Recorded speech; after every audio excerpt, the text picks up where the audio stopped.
ടോമിനെതിരെ കേസെടുക്കാനായിട്ട്. ഇതിനു മുമ്പും അൻസിബ പറഞ്ഞിട്ടുണ്ടായിരുന്നു പല കാര്യങ്ങളും. അൻസിബ ഒത്തുതീർപ്പിന് തന്നെ ടിനി ടോമിന് ഇങ്ങനെ ഒരു കാര്യം ടിനി ടോമിൽ നിന്ന് തനിക്ക് തിക്താനുഭവങ്ങൾ ഉണ്ടായിട്ടുണ്ട്, അതുകൊണ്ട് ഇത്തരത്തിലുള്ള ഒരു കാര്യം നടത്താൻ പാടില്ല. കാരണം താൻ ഇങ്ങനെ ഒരു വർഗീയ ലഹള ഉണ്ടാക്കുന്ന ഒരാളല്ല. തനിക്കെതിരെ ഇങ്ങനെ വെറുതെ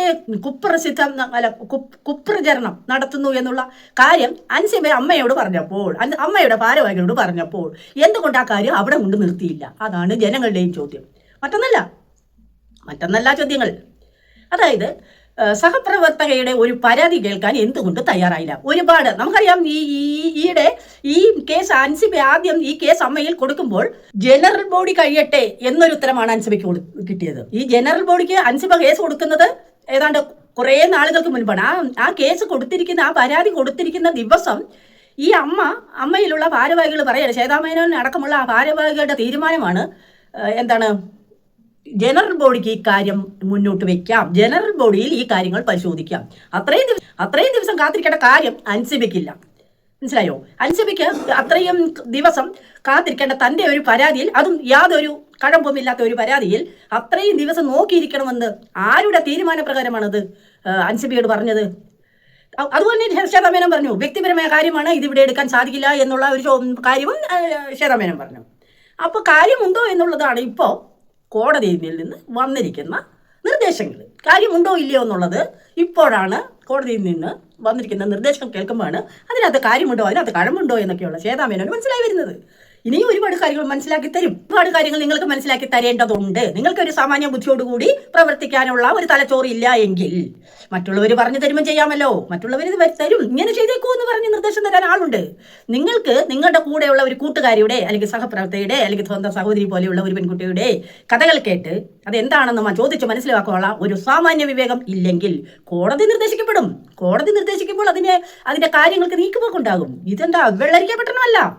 ചോദിക്കാനും പറയാനും ആളുകളുള്ള അല്ലെങ്കിൽ ചോദ്യം ചെയ്യാൻ സാധ്യതയുള്ള ഒരു കാലത്താണ് നമ്മൾ ജീവിക്കുന്നത്. അങ്ങനെയുള്ള ഒരു സമൂഹമാണ് നമ്മുടെ മുമ്പിൽ എന്നുള്ള കാര്യം മനസ്സിലാക്കുക. അത് അമ്മയുടെ ഭാരവാഹിയാണെങ്കിലും മറ്റേത് ഗ്രൂപ്പിലുള്ള ഭാരവാഹികളാണെങ്കിലും അതാണ് മനസ്സിലാക്കേണ്ടത്.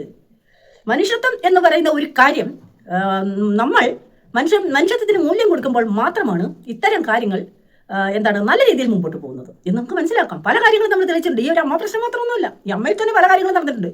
അതൊന്നും നമുക്ക് പറയാൻ സമയമില്ല, അതുകൊണ്ട് അതിലേക്കൊന്നും കടക്കുന്നില്ല. നമ്മൾ ഇപ്പം ചുരുക്കി പറഞ്ഞാൽ അൻസിബയുടെ കേസ് ഇപ്പോൾ വളരെ നല്ല രീതിയിൽ മുൻപോട്ട് പോകാനുള്ള എല്ലാവിധ നിർദ്ദേശങ്ങളുമാണ് കോടതി കടവന്ത്ര പോലീസിന് നിർദ്ദേശം നൽകിയിരിക്കുന്നത്. അതുകൊണ്ട് തന്നെ നിയമപരമായിട്ട് നേരിടുമെന്നുള്ള കാര്യങ്ങൾ അൻസിബയും വെളിപ്പെടുത്തിയിട്ടുണ്ട്. അൻസിബ ഏതറ്റം വരെയും പോകും എന്നാണ് നീതിക്ക് വേണ്ടി. ആ കുട്ടി നീതിക്ക് വേണ്ടി പോരാടുന്ന ഒരു പെൺകുട്ടിയാണ്, സാധാരണ ഒരു പെൺകുട്ടിയാണ്. സിനിമയിൽ അഭിനയിക്കുന്ന അവരുടെ ഒരു ജീവിത ഉപാധി, അവരുടെ ഒരു കലാരംഗത്താണ് അവരുടെ ജോലി എന്ന് മാത്രം. മറ്റ് കാര്യങ്ങളൊക്കെ നടത്തുവാനും പറയുവാനും നീതി മേടിക്കേണ്ടിടം വരെ പോകാനും കഴിവുള്ള ഒരു പെൺകുട്ടിയാണ് അൻസിബ. അൻസിബയ്ക്ക് ഒരുപാട് പേര് സപ്പോർട്ടുണ്ട്. കാരണം സത്യവും നീതിക്കും ഒപ്പമാണ് എല്ലാവരും. അതാണ് മനസ്സിലാക്കേണ്ട കാര്യങ്ങൾ. നമ്മൾ തലപ്പൊക്കം കുറച്ച് വന്നിട്ട് കാര്യമില്ല. കുറച്ച് താഴേക്ക് വരിക, കുറച്ച് താഴേക്ക് ഇറങ്ങാനുള്ള ഒരു മനസ്സ് കാണിക്കുമ്പോഴാണ് അവിടെ ഉയർത്തപ്പെടുന്നത്.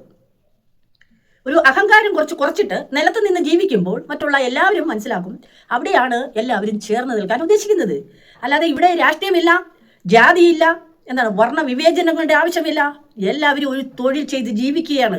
അവിടെ ഏതെങ്കിലും ഒരു പരാതി കൊടുത്താൽ അല്ലെങ്കിൽ എന്തെങ്കിലും ഒരു കാര്യങ്ങൾ പറഞ്ഞാൽ അപ്പം തന്നെ രാഷ്ട്രീയപ്പെടുത്തേണ്ട കാര്യമില്ല. രാഷ്ട്രീയത്തിന് ഇവിടെ ഒരു പ്രസക്തിയില്ല. ഒരു പ്രശ്നം പരിഹരിക്കപ്പെടാൻ യാതൊരു രാഷ്ട്രത്തിന്റെ ആവശ്യമില്ല. അവിടെ നമുക്ക് ദൈവം തമ്പുരാൻ എല്ലാവർക്കും നാക്ക് തന്നിട്ടുണ്ട്. ആ നാക്കുകൊണ്ട് സംസാരിക്കുക. ഇങ്ങനെയായിരുന്നു കാര്യങ്ങൾ, അതിങ്ങനെ നമുക്ക് ചെയ്യാം, അല്ലെങ്കിൽ നമുക്കത് ഇന്നതാണ് പ്രശ്നം എന്ന് പറയാനുള്ള ഒരു മനസാക്ഷി ഇല്ലെങ്കിൽ പിന്നെ അവരെയൊക്കെ എന്തിനാണ് ഈ കേസ് എടുക്കാതിരിക്കുന്നത്? അൻസിബ ചെയ്തത് 100% ശരിയാണ്. ആ കുട്ടിയുടെ ഭാഗത്താണ് 100% ന്യായം എന്ന് പറയുന്നത്. ഇതിനകത്ത് ലക്ഷ്മിപ്രിയ ഉണ്ട്, മല്ലിക സുകുമാരൻ അഭിപ്രായം പറഞ്ഞിട്ടുണ്ട്. എന്താണോ മല്ലിക സുകുമാരൻ സാധാരണഗതിയിൽ എനിക്ക് തോന്നിയിട്ടുള്ള അവരുടെ ഇന്റർവ്യൂസ് കണ്ടിട്ടുണ്ട്, അവരുടെ സിനിമകൾ ഒരുപാട് കണ്ടിട്ടുണ്ട്, അവരുടെ മക്കളുടെ എല്ലാം സിനിമ നമ്മൾ എപ്പോഴും കണ്ടുകൊണ്ടിരുന്നു. അവരെ എല്ലാവരും നമുക്ക് കുടുംബപരമായിട്ട് നല്ല അറിവാണ്. സുകുമാരൻ്റെ കാലം മുതലുള്ള സിനിമ പേരിലുള്ള എല്ലാ കാര്യങ്ങളും നമ്മൾ അറിഞ്ഞുകൊണ്ടിരിക്കുന്നതാണ്. അപ്പോൾ നല്ലൊരു കുടുംബമാണ്, അല്ലെങ്കിൽ നല്ലൊരു നടിയാണ്, നല്ലൊരു ആറ്റിറ്റ്യൂഡാണ്, നല്ലൊരു ക്യാരക്ടറാണ്, ഇങ്ങനെയൊക്കെ തോന്നിയിട്ടുള്ള ദിവസങ്ങൾ ഉണ്ടായിരുന്നു ഇതിനു മുൻപ്. എന്താണെന്ന് അറിയില്ല. ആരുടെ നിർദ്ദേശപ്രകാരമാണ് അല്ലെങ്കിൽ ആരുടെ ഒരു അവിടെ ആരാണ് അതിൻ്റെ പിന്നിൽ എന്നൊന്നും അറിയില്ല. എങ്കിൽ പോലും അൻസിബയ്ക്കെതിരായിട്ടാണ് മല്ലിക സുകുമാരൻ ഇപ്പോൾ സംസാരിക്കുന്നത്. ശ്വേതാമേനോൻ അനുകൂലമായിട്ട് സംസാരിക്കുന്നു. അപ്പോൾ പിന്നെ അൻസിബയ്ക്ക് അനുകൂലമല്ലല്ലോ.